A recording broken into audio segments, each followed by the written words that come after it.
Myself Sana Khatun, Assistant Professor, Akbari Begum College of Education. Today we will discuss the rest topic of this format. यानी इससे पहले हम दो videos बना चुके हैं जो दो पार्ट में थी.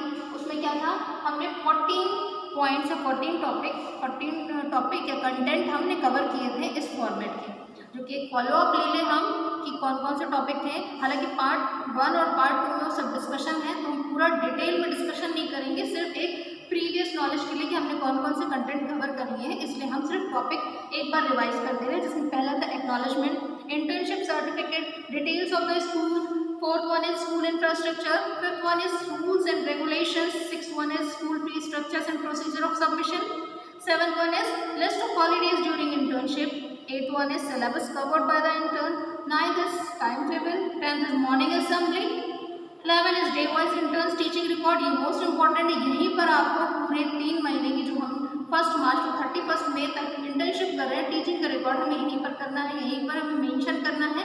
सबसे मेन आपका टॉपिक यही है. उसके बाद हमारा हो गया 12 co-curricular activities, 13 is school examination and 14 is celebration of important days और events during internship with their significance. ये हम कवर कर चुके हैं. आज हम आगे बढ़ेंगे, जो हमारे रेस्ट टॉपिक है यानी नंबर 15, हम इस पर फोकस करेंगे, इससे बात करेंगे. तो अब हम स्टार्ट करने जा रहे हैं.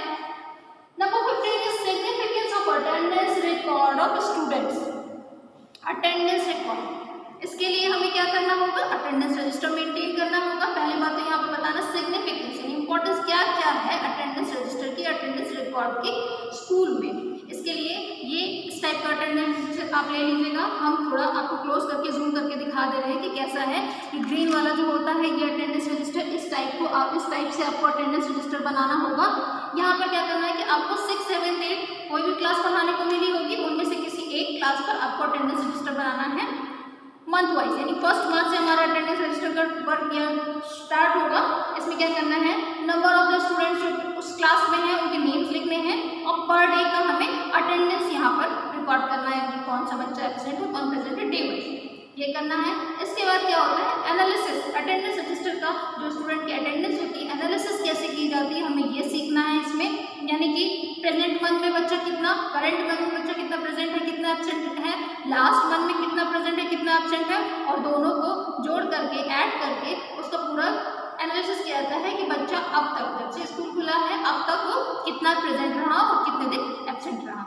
यहाँ पर आपको चूंकि 1 मार्च से स्टार्ट हुआ है तो आप फेब का कुछ नहीं लोगे, आपके करंट मंथ से ही चीज़ें स्टार्ट होंगी. ठीक, इसका ये सिग्निफिकेंस है. पहली बात तो हम मान लें कि बच्चे का हमें पर डे का रिकॉर्ड मिलता है कि बच्चा मंथ में कितना आया, किस दिन एब्सेंट रहा, किस दिन प्रेजेंट रहा, उसके पीछे रीज़न क्या है, उससे रीज़न भी पता कर सकते हैं. अगर बच्चा ज़्यादा एब्सेंट हो रहा है तो हम क्या करेंगे, उनके गार्जियन या पेरेंट्स से मिल करके बात करेंगे कि इसके पीछे रीज़न क्या है, उस रीज़न को जानना होगा. ये किसका वर्क होता है, क्लास टीचर का वर्क होता है. यहाँ पर क्लास टीचर क्या करेगी, उस बच्चे के गार्जियन या पेरेंट्स से बात करके पता करने की कोशिश करेगी कि उसके पीछे रीज़न क्या है. कहीं ऐसा तो नहीं घर से बच्चा कह के निकल रहा है, स्कूल जा रहे हैं और यहाँ पर स्कूल पर ना आए और बाहर किसी गलत गतिविधियों या गलत संगत में वो लीन हो जाए. ये हमारा हो गया अटेंडेंस रजिस्टर का सिग्निफिकेंस आपको लिखना है. इसमें यहाँ पर आपको एक अटेंडेंस रजिस्टर बनाना होगा जिसमें ऑफलाइन क्लासेस का भी होगा और ब्यौरा, और जो ऑनलाइन क्लासेस ली हैं यहाँ पर उसको भी प्रेजेंट एब्सेंट आपको मेंशन करना हो, लेकिन ऊपर लिख दीजिएगा पेंसिल से ऑनलाइन क्लासेस. ठीक, नेक्स्ट हमारी जो हेडिंग है relevance of parents teacher meeting, PTM. PTM क्या होता है, पेरेंट्स टीचर मीटिंग.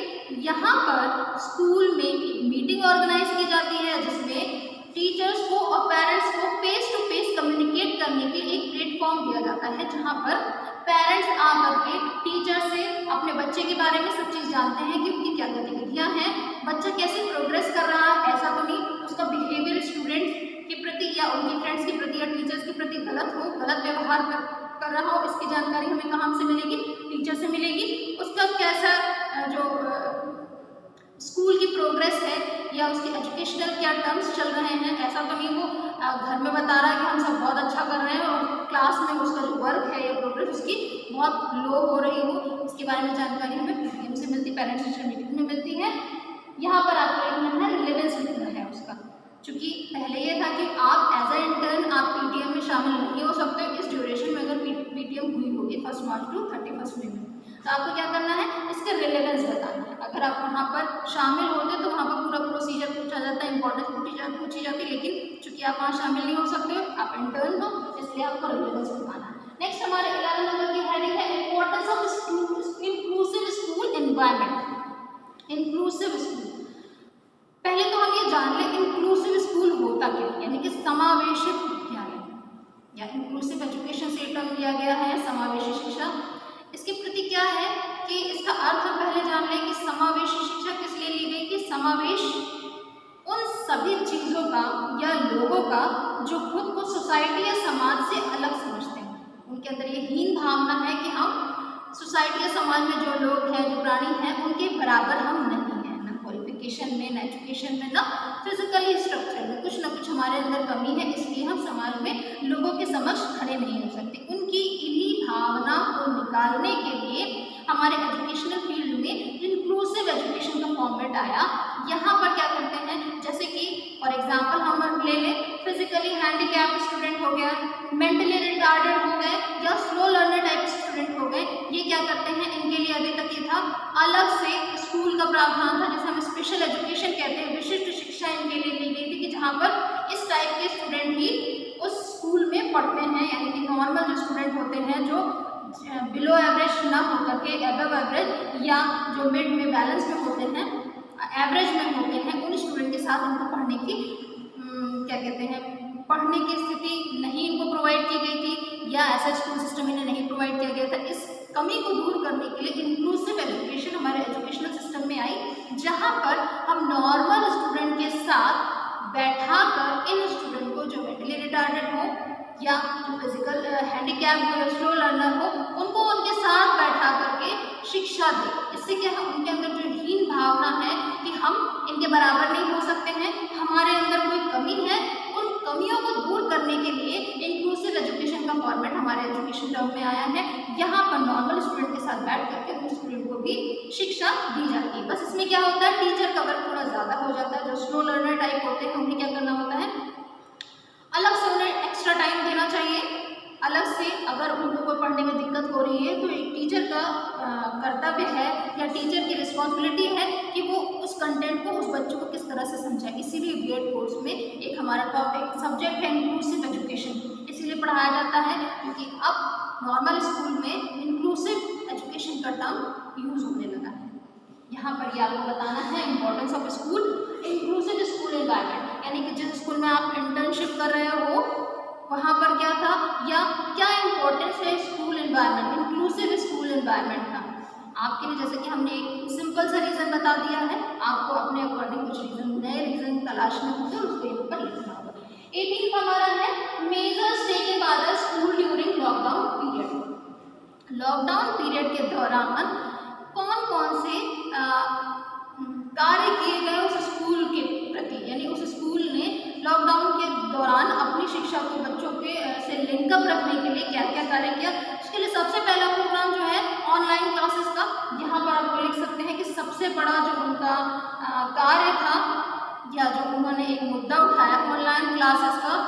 हम डिजिटल इंडिया की बात कर रहे थे, यहाँ पर उस चीज़ को इम्प्लीमेंट किया गया बच्चों को, यानी कि छोटे फर्स्ट क्लास के बच्चों को भी ऑनलाइन क्लासेस ही दी गई टिल 12th डिग्री, जहाँ अभी भी लॉ कॉलेज में हम बीएड के कोर्स में भी ऑनलाइन क्लासेस कर रहे हैं। तो यहाँ पर क्या है, सबसे बड़ा जो मेजर्स टेकन बाय द यानी स्कूल ड्यूरिंग लॉकडाउन के दौरान स्कूलों से जो पहला कदम उठाया गया ऑनलाइन क्लासेस का, कि बच्चों की किसी भी तरह की जो शिक्षा में है उनकी समस्याओं को दूर किया जा सके। Measures taken by the school during lockdown period, यहाँ पर हमें क्या जानना है कि लॉकडाउन अवधि के दौरान स्कूल द्वारा किए गए उपायों के बारे में यहाँ हमें पता करना है कि लॉकडाउन में स्कूल ने स्टूडेंट से लिंकअप करने के लिए क्या क्या कार्य किए, क्या क्या उपाय किए, हमें यहाँ बताना। सबसे पहला उपाय जो किया गया कि बच्चा स्कूल से दूर ना हो, अपने पढ़ाई से दूर ना हो, उसके लिए सबसे पहला कार्य किया गया ऑनलाइन क्लास में।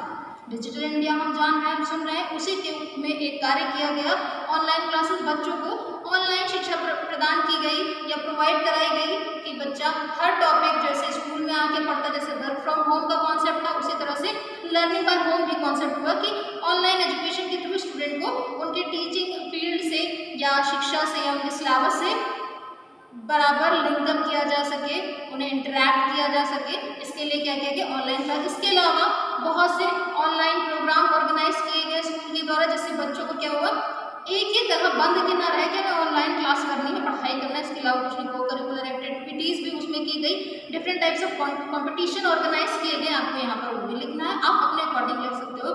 कोविड-19 चूँकि लॉकडाउन था, इसमें लोगों को अवेयर किया गया डिफरेंट टाइप से कि कोविड-19 में कैसे बच्चा घर में रहे, हम घर में रह के पढ़ाई कर सकते, बाहर नहीं जा सकते। जो भी उपाय है, जो भी प्रोग्राम ऑर्गेनाइज किए गए स्कूल के थ्रू, आपको यहाँ पर वो लिखना है। नेक्स्ट हमारा टॉपिक है efforts made by the intern to promote कोविड-19 वैक्सीनेशन ड्राइव। सबसे अहम कार्य या प्रोग्राम जो इस वक्त है, जिसमें देश के सभी नागरिकों की जिम्मेदारी है कि हम लोगों को प्रमोट करें वैक्सीनेशन की, अवेयर कराएं जो मिथ्या है लोगों के अंदर कि वैक्सीन लगाने से हमें ये हो जाएगी, वैक्सीन लगाने से हमें ये दिक्कत हो जाएगी। उन मिथ्या को दूर करके उन्हें सच से रूबरू कराएं कि वैक्सीनेशन हमारे लिए कितनी ज़रूरी है। आगे आने वाले दिनों में अगर यही महामारी रही, यही कंटिन्यू रहा, तो हमारे बहुत बड़ा रिस्क हमारे सर पर है। इस चीज़ को उन्हें बताना है। और आपने कौन कौन से एफर्ट्स किए लोगों को जागरूक करने के लिए, अपने आस पड़ोस के लोगों को, यहाँ पर आपको वो लिखना है कि इसको मोटिवेट किया वैक्सीनेशन के लिए, आपको ये लिखना है। नेक्स्ट हमारा टॉपिक है 20 नंबर का summary and reflection of the intern. यहाँ पर पूरे 1 मार्च टू 31 मई तक जो भी वर्क आपने किया उसकी समरी लिखनी है। समरी बनानी आपको आती है, कि शॉर्ट में बताना है कि क्या क्या किया हमने। और रिफ्लेक्शन, जहाँ रिफ्लेक्शन की बारी आई, वहाँ पर आपको ये बात बताना है कि कैसे आपके बिहेवियर में कौन कौन से चेंजेस आए हैं इन इंटर्नशिप करने के बाद, और कैसे इम्प्लीमेंट किया है अपने बिहेवियर में उन चेंजेस को आपने यहाँ पर आपको बताना है कि क्या क्या वर्क आपने किया।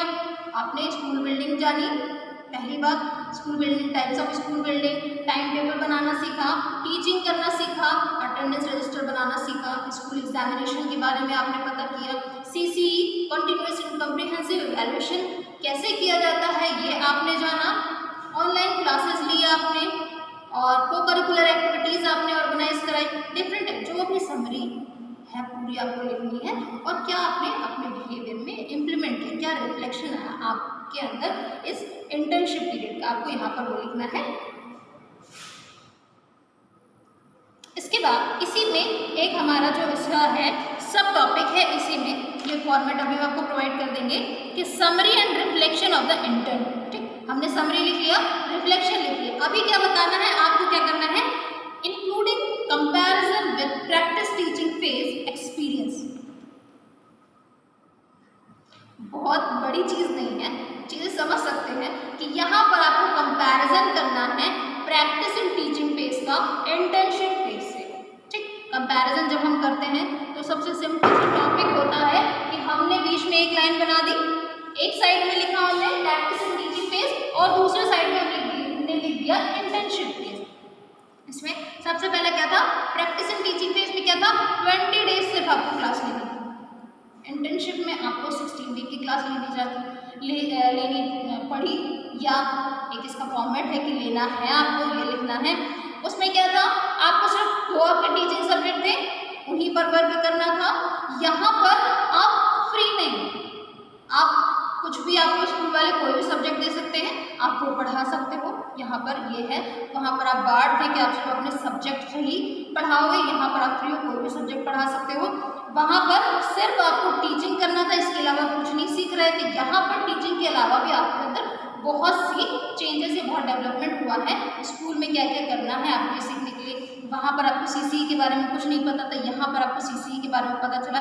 तो यहाँ पर आपको कंपैरिजन करना है दो, यानी प्रैक्टिस एंड टीचिंग, आप लोग टीचिंग कर चुके हो, उसमें आप क्या करते हो, प्रॉपर लेसन प्लान बना के जा रहे थे, वो काम कर चुके हो। इंटर्नशिप आप कर रहे हो, तो दोनों के बीच कंपैरिजन करना है। नेक्स्ट है, लास्ट हमारा टॉपिक है जो 21 है, सजेशन।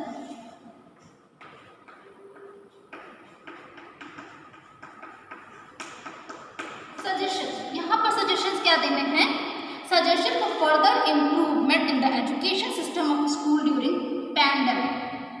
यहाँ पर आपको अगर लग रहा है सजेशन देना है कि कुछ कमी रहेगी जो स्कूल में जहाँ इंटर्नशिप करने का होगा, तो वो दीजिएगा, लेकिन पॉजिटिव, कोई भी नेगेटिव वे में सजेशन नहीं देगा, पॉजिटिव वे में सजेशन दे सकते हो नंबर मांगा गया है एजुकेशन सिस्टम, यानी suggestion for further improvement in the education system of the school during pandemic. Pandemic के दौरान और क्या क्या इम्प्रूवमेंट किए जा सकते थे, आपको सजेशन के थ्रू यहाँ बताना, पॉइंट वाइज सजेशन दे देना और यहीं पर आपका इंटर्नशिप का वर्क वाइंड अप हो जाएगा। इसके अलावा अगर कुछ कन्फ्यूज़न है, जो चीज़ें समझ में नहीं आ रहा है, कमेंट सेक्शन में समझने के लिए आप मुझसे बात कर सकते हैं, डिस्कशन कर सकते हैं। इसके आगे इंटर्नशिप का वर्क कंप्लीट हो गया। यहाँ पर आपके पास टाइम कम है, काम ज़्यादा है, उस चीज़ को कंप्लीट कर लीजिए और थैंक यू।